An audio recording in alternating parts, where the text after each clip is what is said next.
건봉사 주차장 광장에 도착하였다. 건봉사는 520년 신라 법흥왕 7년에 아도 화상이 창건하였다고 한다.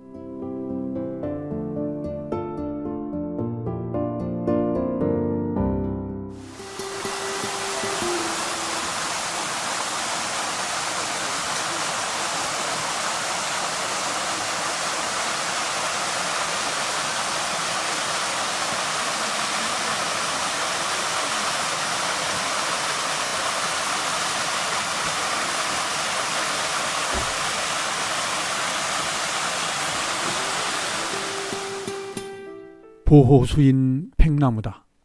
불이문을 지키고 있는 수령이 500년 된 팽나무라고 한다.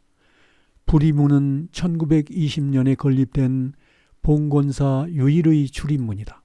사찰의 건물 중 6.25 전쟁 때 유일하게 타지 않는 건물이라고 한다.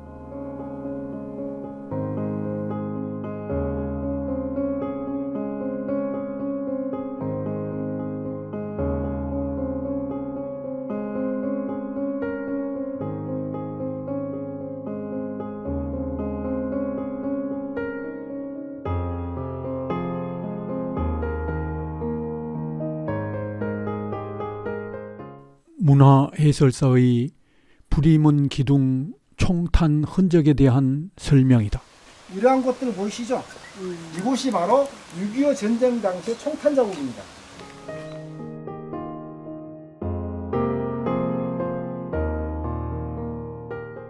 봉건사는 6.25 전쟁으로 완전히 폐허가 되었으나 1994년부터 대웅전 등 정각들을 복원하기 시작하였고 지금도 사찰 복원이 계속되고 있다고 한다.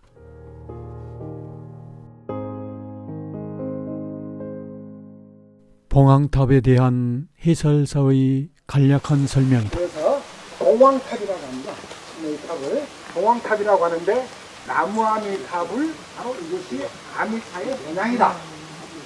그리고 그 옆에는 불기 봤더니 1928년도가 바로 무진년이더란 말이에요.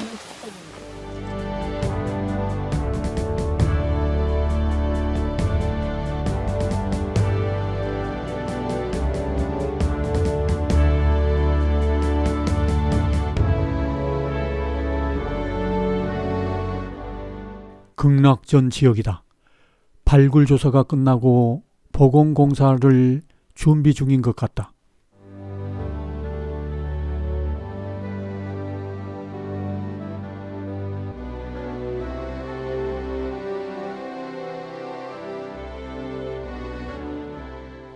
대웅전 지역을 조망해 본다.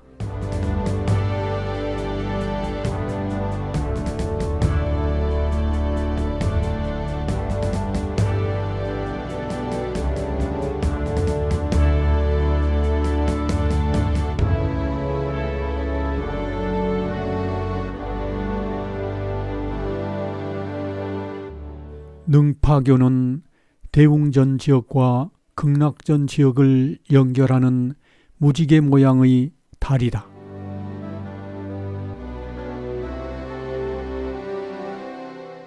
석주가 보인다. 십바라밀의 10가지 수행법을 상징화하여 나타낸 십바라밀 석주다.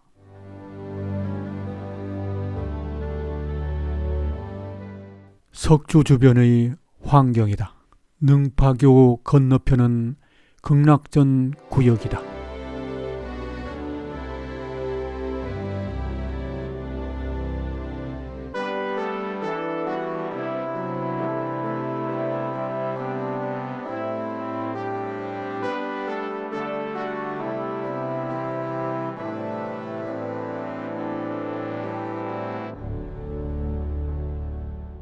대웅전이다.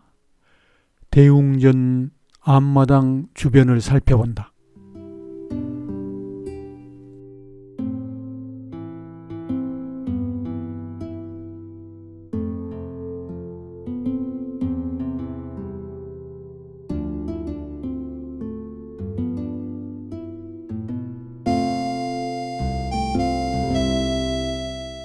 금강산 지역에 있었던 사찰들의 옛 사진들이다.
대웅전 내부다.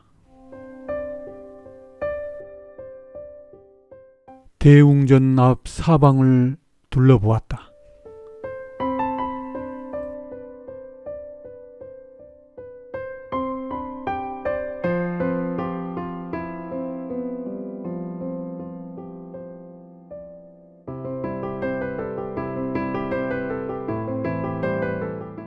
대웅전 주변을 둘러본다.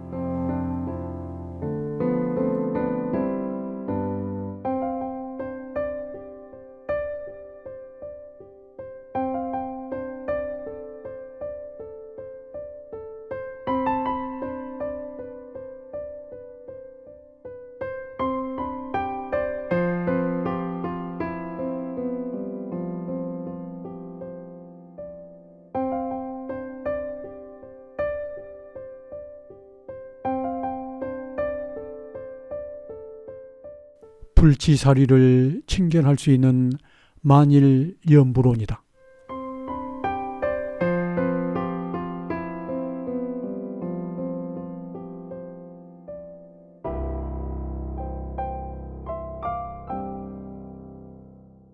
봉건사의 부처님 치아사리와 관련이 있는 스리랑카 캔디 불치사를 영상에 담아봤다.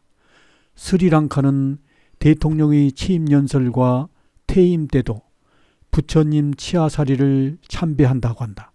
마침 퇴임 대통령이 불치사에 참배왔다.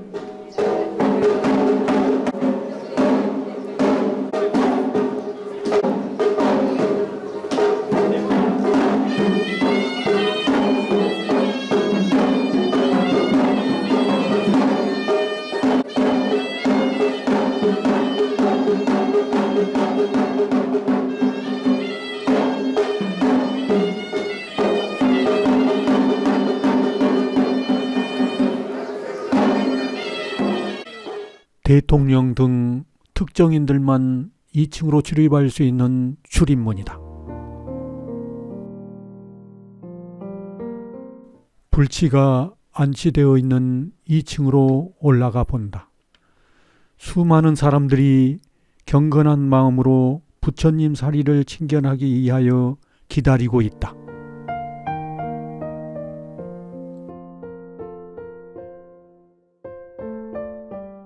불치가 안치되어 있는 작은 법당 주변이다.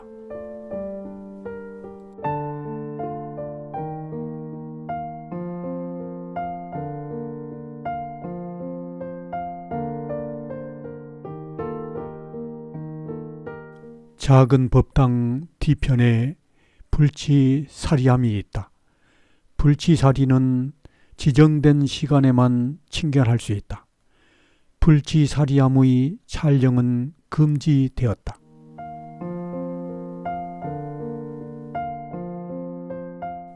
불치사리함 사진이다.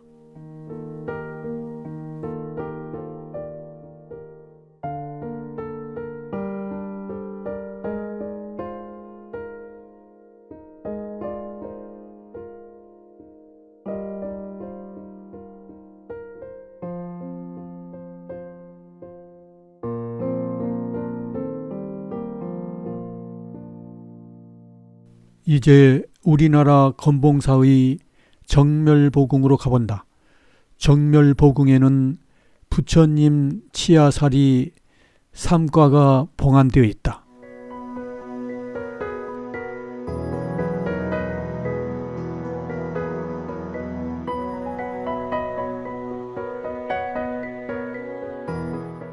정멸보궁에 왔다.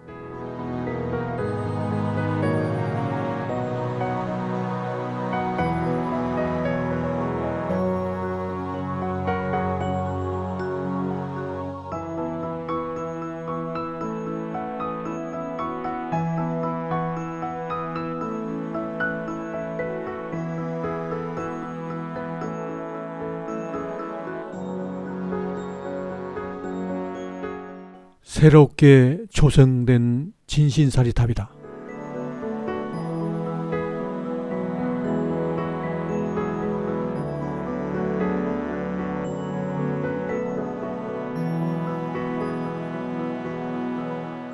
사명당이 세웠던 진신사리탑이다.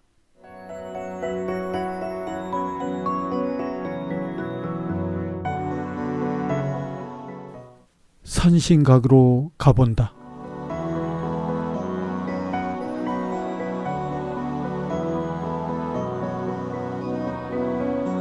산신각 앞 전경이다.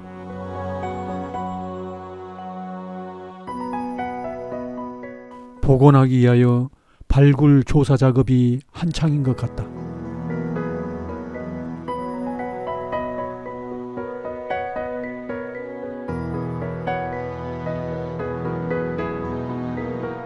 (300여 년) 된 건봉사 소나무라고 한다.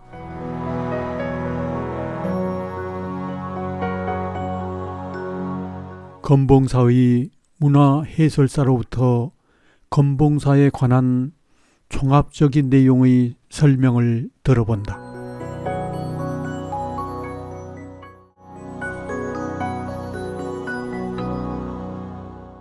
문화 해설사의 설명이다.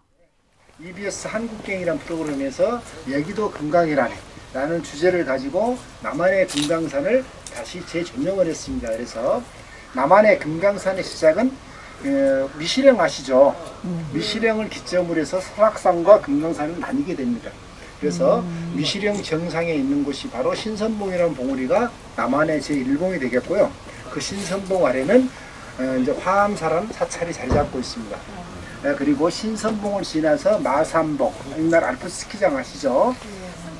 그 다음에 진부령을 넘어서 향로봉, 향로봉을 넘어서 바로 이곳 뒷산이 감로봉이 되겠습니다. 그래서 이곳은 금강산 감로봉 아래에 있는 냉천골이라고 하는 곳입니다.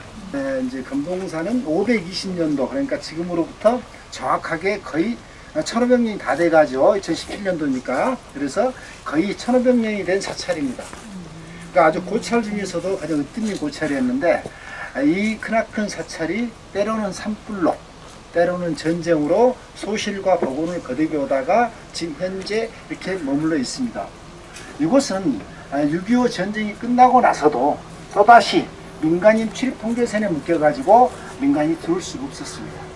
그러다가 저희는 속칭 잃어버린 40년이라는 표현을 쓰기도 하지만, 바로 1989년도에 이곳이 바로 민통선에서 해제가 됩니다. 그래서 89년도부터 다시 이곳에 민간이 들어오게 되면서 건봉사의 복원이 시작되었습니다. 89년도가 되었을 당시에 건봉사는 남아있었던 건물이 뭐가 있었을까요? 바로 이 구리문 한 칸밖에 남지 않고 완전 소실된 사찰입니다. 그래서 89년도 이후에 건봉사가 복원이 시작되는데, 94년도에 대홍정과 정멸복원이 다시 지어졌습니다. 그래서 지금 이쪽 부분은 거의 사찰이 거의 다 지어진 상태고요. 이제 현재 문화재 발굴이 조사가 끝이 났기 때문에 이쪽 지역이 지금 복원 계획 중에 있습니다. 그런데 안타깝게도 이게 발굴 조사라는 과정에서 들여다보니까 이곳에는 남아있는 문화재를 하나도 찾을 길이 없었습니다. 그런데 금봉사라는 사찰은 우리가 눈으로 보기보다는 사실은 절이 하나가 아니고 둘이라고도 볼 수가 있습니다.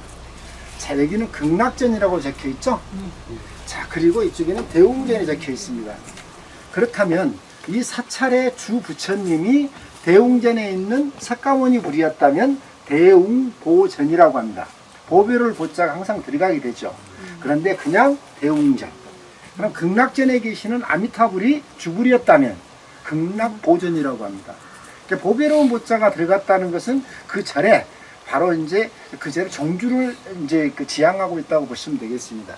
그런데 그렇게 되지 않고 극락전과 대웅전으로만 나뉘었다면 이러한 사찰을 우리는 선교 양종의 본산이라고 합니다. 이곳이 지금 현재 우리가 알고 있는 설악산에 있는 신흥사나 낙산사나 그 다음에 백담사나 홍천에 있는 수타사 양구에 있는 신곡사까지도 그러니까 이 일대를 아울렀던 대찰이었습니다. 말살을 거느렸던 것이죠. 그런데 지금은 신흥사가 본사가 되고 금봉사가 말사가 되었습니다. 자, 그런데 이 사찰에 굉장히 특이한 점이 있습니다. 좀 전에 말했던 극락전에 계시는 스님들을 우리는 뭐라고도 하느냐? 사판이라고 합니다. 반대쪽에 대웅전에 계신 스님들을 우리는 이판이라고도 하죠. 그래서 이판, 사판, 바꿔자는 판이죠. 자, 분명하게 국어사전에는 이판, 사판은 그냥 막 나가자는 판입니다. 그런데 사실은 이판, 사판은 굉장히 좋은 용어였다는 사실이죠. 사찰은 이판승과 사판승으로 나뉘게 되는데 이판승은 석가모니 부처님을 주불로 해서 열심히 경전을 공부해서 중생을 제도하는 것이 이판승이 되겠고, 사판승은 이판승이 수행할 수 있도록 먹여주고 재워주며 그런 역할을 했다고 보시면 되겠습니다. 절의 살림살이를 맡고 있었다고 보시면 되는데, 그러다 보니까 보통 우리가 말하는 사판승은 뭔가 하나의 계율에 얽매이지 않을 수가 있었다. 그래서 스스로가 참선을 하고 스스로가 그냥 부처가 그렇구나 라고만 알면 됐지 더 이상 필요도 없다. 나만 열심히 그냥 부처님을 살면 되겠다라고 해서 생겨났던 것이 바로 사판승이라고 보시면 되겠습니다. 그러다 보니까 사판승이 뭘 하게 되죠? 결혼도 할 수가 있더라. 자, 그러면은 대처승이라는 그러한 용어들은 일본의 조동종 있죠. 일본의 조동종 계열이 우리 이제 일제강점기 때 침투하게 되면서 그 대처라는 그런 용어를 남겼는데요. 사실 우리는 사판승이라고 하는 게 맞습니다. 그럼 이분들이 결혼을 했습니다. 그래서 밖에 있는 하나의 마을이 하나 생겨나게 됩니다. 우리는 그러한 마을을 보고 뭐라고 하죠? 사하촌이라고 하죠. 자, 사하촌이 크게 번성을 했다. 그 절 주변에. 그렇다면 그 절의 주 부처님은 아마 분명히 아미타 부처가 될 것입니다. 그러니까 바로 그래서 그 스님들이 이렇게 출퇴근을 하게 되더라. 그런데 아버지가 승려였고 어머니가 승려이다 보니까 자식이 저절로 세습을 하게 되고, 그러다 보니까 사세는 결코 끊기지가 않았다라고 보시면 됩니다. 극락전에 계시는 아미타 부처는 어떤 분이시냐면요, 이제 그 석가모니 부처님보다 대략 한 500년 전에 이 땅을 다녀가시게 됩니다. 이 땅을 다녀가시면서 우리에게 이러한 말을 서운을 남기고 갔단 말이죠. 너희들이 죽기 전에 나의 이름을 10번만 부른다면 내가 가지고 있는 논력으로 너희 모두를 극락왕시키겠다라고 했습니다. 자, 그런데 사람이 숨이 꼴까닥 넘어가려 그러는데 나무아미타불 나무아미타불 나무아미타불 그래서 발생이 되었던 것이 바로 그 연불이죠. 그래서 이곳은 연불선에 해당하는 사찰입니다. 그래서 우리나라의 4대 사찰 중에 하나라는 금봉사는 우리가 소위 말하는 불법승 삼보 사찰에다 이곳 연불을 더한 것입니다. 특히 이곳은 연불을 통해서 해탈했던 31분의 승려가 저 산 너머에 등공대라는 곳에 계십니다. 자, 그분들이 어떻게 등공을 했을까요? 만일연불, 만일이라는 긴 세월 동안 하루도 쉬지 않고 아미타를 찾아서 정진했던 31분의 승려가 한낮 한시에 아미타의 가피를 집어서 극락왕생했더라. 근데 그러한 내용들이 우리 건봉사 부도군에 가보게 되면 만일연깁이라는 뒤에 정확하게 바로 등공을 했던 날짜까지도 명시가 되어 있더라. 그러니까 787년 병진년 7월 17일이라고 날짜까지 정확히 명시가 되어 있어서 저도 그게 정말 허구일까 아닐까는 여러분들의 마음에 맡길 수밖에 없더라. 그런데 모든 것은 기록이라는 것이 있죠. 그 기록에 의하면 그렇더라는 얘기죠. 그래서 이곳이 굉장히 이제 왕성했던 사찰로 자리 잡게 된 것은 사실은 조선시대입니다. 조선이라는 나라는 어떤 나라였죠? 승유억불책이라. 그래서 이제 말 그대로 이제 양반들의 세상이 왔던 것이죠. 유교를 숭상하고 불교를 배척했던 그러한 세상 속에서 이곳 건봉사의 승려가 살아남을 수 있었던 방법이 있었던 그 이유가 하나가 있습니다. 조선의 세조 아시죠? 자, 세조가 단종을 폐위하고 왕위를 찬탈하고 결국에는 단종을 죽이게 됩니다. 그러자 야사에 의하면 단종의 어머님 현정왕후가 꿈속에 나타나서 이제 세조의 등짝에다가 침을 뱉었는데 그게 등창이 생겼다고 해요. 근데 실질적으로 세조는 피부병으로 고생을 굉장히 많이 했습니다. 그래서 그 피부병을 치료하기 위해서 금강산 일대에 좋은 약수라든지 그걸 찾아다니게 됩니다. 그래서 세조와 얽힌 전설들이 많이 있죠. 특히 오대선 상언사라든지 그런데 이 건봉사도 그렇다는 이야기죠. 이곳에는 광천약수라고 하는 약수가 있었습니다. 그래서 세조가 이곳에서 4일 동안 머물고 가면서 사찰이 참 좋거든요. 그래서 이 사찰을 왕실의 원당 사찰로 해라 하고 가게 됩니다. 그래서 원당 사찰로 해놓고 나서 원당이라는 것은 왕실의 복을 비는 사찰. 그러자 성종 때, 조선의 성종 때 바로 우리가 잘 알고 있는 신숙주, 조응수, 한명회, 효령대군이 이곳을 찾아오게 됩니다. 그래서 이거 건봉사에다가 그래 우리 왕실의 복을 비는 사찰이니까 좀 사역을 좀 줘야 되겠다 라고 해서 줬던 게 바로 건봉사에서의 사방신리는 모두가 다 건봉사 땅으로 해라. 자, 사방신리입니다. 평수로 계산하면 대략 한 700만 평이라는 평수가 나옵니다. 거기에다가 미역을 채취하는 체육학선, 바로 동해바다가 바로 옆에가 있죠. 그리고 염전권을 주기도 하고, 그런데 그보다 더 대단한 게 하나가 있었습니다. 건봉사의 승려는 구역을 면제한다. 그러다 보니까 뜻이 있거나 의로운 스님들은 다 이거 건봉사로 하나 둘 몰려두게 되더라. 그러다 보니까 조선 중기 그 이전만 하더라도 건봉사 사세가 얼만큼 커졌느냐? 3183칸. 자, 기둥과 기둥 사이를 한 칸이라고 한다면 요즘으로 친다면 계산을 해보니까 대략 220평짜리 건물이 대략 600채가량이 있었더라. 그래서 이곳에 상주했던 승려 숫자가 한 얼마나 됐을까요? 1000여 명이더라. 자, 그 1000여 명이라는 그 기록이 이제 알게 된 이유가 또 나타나게 됩니다. 그만큼 많을 수밖에 이제 그게 바로 우리가 말하는 1592년도에 우리나라에 무슨 일이 일어났죠? 임진왜란이 일어나게 되죠.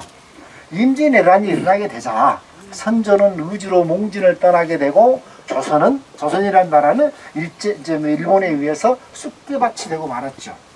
그런데 누가 일어났습니까? 민초들이 일어났습니다. 그 민초들이 일어난 계기는 왕을 위한 충성이라기보다는 내 형제, 내 가족을 지키기 위해서 쌓았던 것이 바로 의병이라고 보시면 됩니다. 자, 그런데 그게 이제 그러다 보니까 의병이 나타나게 되면서 전쟁을 거의 이제 그 반대급부로 이끌어가게 되죠. 그러자 거기에 고무했던 바로 선조가 서산대사에게 팔도 의법총섭이라는 직책을 내리게 됩니다. 그러자 서산이 나는 늙어서 힘이 없으니 나의 제자인 사명에게 이 자리를 주노라 라고 합니다. 그런데 그때 사명대사가 어디에 있었냐면 금강산 유정사에서 수행을 하고 있을 때였습니다. 그래서 사명당이 안 되겠구나. 그곳에서는 승려의 숫자가 없으니까 승병을 일으키기가 어렵겠죠. 그래서 건봉사로 내려옵니다. 그래서 건봉사에서 하룻밤 사이에 700여 명의 승군을 모집했다라는 기록이 우리 건봉사 사적지에 나타나 있습니다. 그런데 실질적으로 사명당이 쓴 분축록을 내가 뒤져봤더니 250명의 승군을 이곳에서 모집을 했습니다. 자, 나이 먹은 사람이나 어린 노약자를 다 제외하고 난 숫자가 250명이라고 한다면 아마도 1000여 명 정도는 분명히 있었을 것이라는 것이 증명이 되는 것이었죠. 그러다가 사명대사와 건봉사의 인연은 굉장히 많습니다. 원래 사명당이 황악산 직지사에서 신묵화상을 은사스님으로 출가하셨는데 그 신묵스님이 바로 이거 건봉사의 승려였더라. 그래서 이거 건봉사를 와가지고 건봉사 바로 낙수함에서 다 삭발을 했다. 그래서 당신의 삭발처라고 이야기를 합니다. 자, 그래서 이제 건봉사에 사람이 이제 승려가 많다고 알았으니까 와서 승병을 모집했죠. 그 다음에 전쟁을 우리가 이제 유리하게 이끌게 되고 전쟁을 승리하게 평양성을 탈환하는 공을 세우게 됩니다. 그러면서 이분이 사실은 싸움을 잘하는 승려가 아니라 외교관이라고도 볼 수가 있습니다. 1604년도에 전쟁이 끝나고 난 다음에 1604년도에 사명당이 전쟁에 이제 서로 회담을 하기 위해서 일본의 사신으로 떠나게 됩니다. 사신단의 그것도 수장으로. 조선의 제가 말했던 유교의 나라라고 했는데 양반이 수장이 돼야 되겠죠. 그런데 사명당이 수장이 됩니다. 물론 사명당은 양반 출신의 승려였습니다. 우리가 소위 말하는 진사 출신의 아버지를 뒀던 분이죠. 그래서 아버지 어머니가 돌아가시자 어린 나이에 가솔들을 다 패하고 이제 신묵화상을 따라서 승려가 됐던 분이시기도 하다 보니까 그래서 조선의 양반들과도 교류가 많았던 것이죠. 사실 제 15대조 할아버지인 채자, 경자, 창자를 쓰시는 분이 계시는데 15대조 할아버지와 사명당이 주고받은 편지를 제가 봤더란 이야기죠. 그래서 역사적인 사실이 이런 곳에도 있구나라고 우리가 알 수가 있었던 것이죠. 그래서 사명당이 사신으로 건너가게 되죠. 그래서 회담을 하게 됩니다. 그래서 그 회담을 아주 유리하게 이끌었는데요. 포로 3000명과 보물들을 되찾아오게 됩니다. 자, 되찾아오는데 아무래도 사명당이 불교계 승려다 보니까 불교적인 보물들을 많이 되찾아오게 됩니다. 양산 통도사 아시죠? 양산 통도사 가보셨나요? 자, 그곳에는 뭐가 있죠? 정멸보궁 금강계단이 있죠. 금강계단이 뭐냐? 부처님의 사리를 모셔놓은 곳이 바로 금강계단입니다. 자, 이놈들이 후퇴한 애적들이 금강계단을 부수고 사리들을 약탈해 갔던 사리를 되찾아 오시게 됩니다. 그래서 사리를 다시 그곳에 봉안을 하다 보니까 위험하더라. 이놈들이 또 쳐들어올 수 있다. 라고 해서 분장을 하게 되는데 대구에 있는 명현사론 사찰이는 정골사리를 이곳 건봉사에는 치아사리를 12과를 봉안했다라는 기록이 사명대사 기적비에 나타나 있습니다. 자, 그러다가 때로는 산불로도 무너지기도 하고 그러다가 또다시 우리의 민족의 비극인 6.25 전쟁이 발발하게 되죠. 사실은 해방 이후부터 이거 건봉사는 종교활동을 거의 하지 못했다. 해방이 바로 됐을 때 이곳은 어느 나라 땅? 북한 땅이었습니다. 이곳을 우리가 이제 국군들의 치열한 전투를 통해서 수복을 했던 수복지역입니다. 자, 그러다 보니까 전쟁이 끝나고 나서 또다시 제가 말했듯이 40년의 세월 동안 묶여버렸다는 이야기죠. 그런데 사리가 있는지 없는지 어떻게 알았을까요? 어느 도굴꾼에 의해서입니다. 1986년도 6월 13일 날 바로 이거 건봉사 석가모니 사리탑에 있는 사리탑 뚜껑을 열고 그곳에 있는 사리 12가를 도굴당하는 일이 벌어지게 됩니다. 그러면서 다시 세상 속에 건봉사라는 이름이 등장을 했던 것이죠. 건봉사 치사리 도난. 그런데 사실은 부처님의 치아사리는 세계적으로 총 15가밖에 없습니다. 이거 건봉사의 12가가 있고요. 스리랑카라는 나라에 3가가 있었습니다. 근데 스리랑카라는 나라는 보물입니다. 나라의 국보로 지금 지정이 되어 있어서 1년에 한 번밖에 보지는 못한답니다. 우리는 불교 국가가 아니다 보니까 보물로 지정은 받지는 못하고 있지만 이제 그런 석가모니 부처님의 사리를 모시고 있었던 것이죠. 자, 그러다가 도굴에 갔던 분들이 이제 그 사건 일지 보면은 그런 분이 나와요. 분명히 나와요. 하얀 옷을 입은 사람이 나타나서 사리를 돌려줘라 돌려주지 않는다면 자손 대대로 화를 입는다. 그러한 꿈을 꾸게 되면서 서울에 있는 봉천동에 가야호텔이라는 곳이 있다는데 그곳의 카운터에다가 쪽지에서 달아나게 됩니다. 문공부 직원이 그 사리를 회수를 했었고 회수를 해서 조계동 종단에 사리를 주니까 보물이 나타났으니까 아이고 좋아라 하고 법회라고 난리가 났습니다. 그래도 우리 걸 가지고 하는 거잖아요. 우리 사리 돌려주란 말이야. 그랬더니 정당 측에서는 당신들이 사리를 보할 능력이 없다. 못 주겠다. 그래서 우리 고성군과 우리 건봉사 측에서 소송을 하게 됩니다. 치사리 환수 소송. 그래서 그러다 보니까 사리를 결국에는 우리가 승소를 하면서 사리가 돌아오시던 해가 1989년도 1월 달이었습니다. 그런데 89년도 1월 달에 이곳이 해제가 됩니다. 그래? 그렇다면 우리 건봉사는 석가모니 사리가 오셨으니까 사리의 힘으로 복원을 해보자 라고 해서 대웅전을 짓고 바로 정멸봉을 지었던 것이죠. 원래는 건봉사의 출발은 바로 아미타를 주불로 했던 사찰이었다는 것이죠. 그런데 그러다 보니까 이곳에 대웅전이 먼저 지어지는 그러한 일이 벌어지게 됩니다. 그래서 지금 우리가 지금 이곳에는 그런데 총 12과의 사리 중에서 사리탑부터 12과 사리 중에서 4과는 사실은 유실이 되고 말았습니다.